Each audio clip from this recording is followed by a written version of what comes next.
Sa murang edad na 13, unti-unti nang inilalapit sa kapangyarihan si Kim Joo-ae, ang anak ni Kim Jong-un, at ayon sa National Intelligence Service ng South Korea, posibleng siya na ang inihahanda bilang susunod na mamumuno sa North Korea.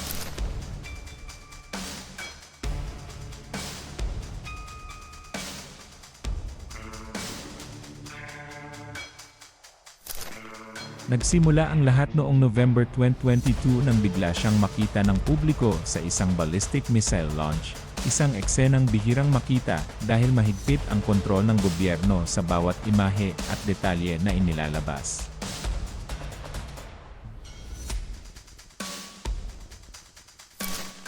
Mula noon, sunod-sunod na ang kanyang paglabas sa mahahalagang okasyon, military parades, weapons tests, state banquets, at maging sa mga pulong kasama ang matataas na opisyal.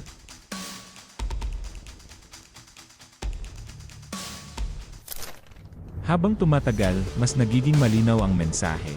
Hindi ito basta simpleng pagpapakita ng isang anak, kundi tila unti-unting pagpapakilala sa isang tagapagmana.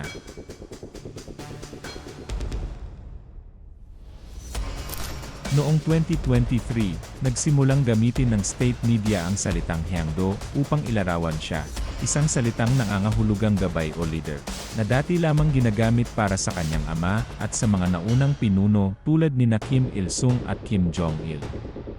Hindi basta-basta ginagamit ang terminong ito sa North Korea dahil simbolo ito ng otoridad at kapangyarihan.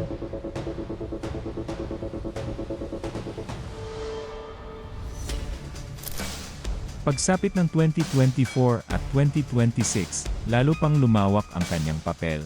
Nakitang kasama siya sa mga state function, pag-inspeksyon sa mga sundalo, at pagbisita sa Kumsusan Palace of the Sun, isang lugar na may malaking kahulugan sa kasaysayan ng kanilang pamilya at bansa.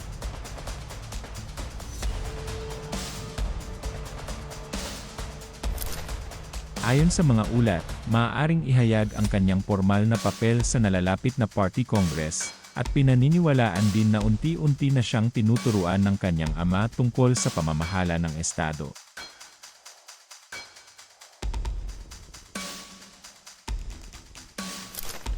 Bagamat may haka-hakang may isa pang anak na lalaki si Kim Jong-un, si Kim Joo-ae lamang ang paulit-ulit na ipinapakita sa publiko, at sa North Korea, ang ganitong klaseng visibility ay may malalim na kahulugan.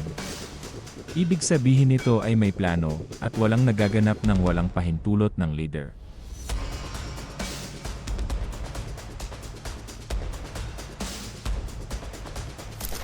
Kung totoo ang mga hinala, magiging makasaysayan ang pangyayaring ito, dahil sa unang pagkakataon, maaaring pamunuan ng isang babae ang North Korea.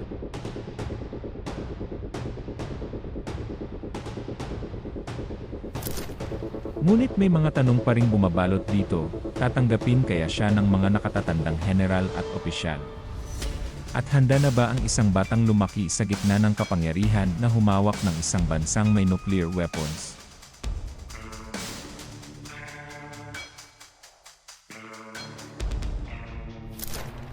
Sa ngayon, tahimik pa rin ang North Korea, ngunit habang patuloy siyang nakikita sa tabi ng kanyang ama, mas lalong tumitindi ang paniniwalang siya ang susunod na mukha ng pamumuno sa bansa.